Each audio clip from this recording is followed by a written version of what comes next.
现在这个每条线，这个是第一条线的，每一段的上面都有这个标识，以后连接的地方，这里就是连接的地方，也有数字，这里是一段的，这里就是连接的地方。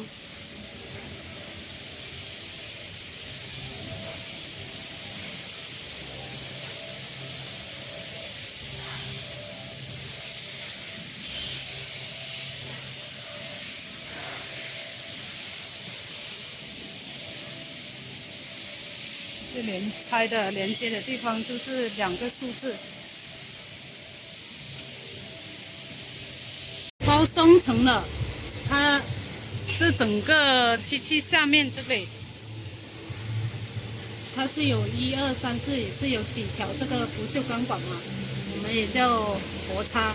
双层的都是要装这几条的。这里有螺丝。这些螺丝往前一松开，往前往后挪都可以。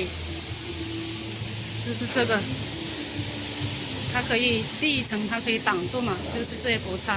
如果你现在是调1层的，这些1层的话，这些全部都是要拆走的，不配给客户的。到时候他装双层的时候就要把这个装上。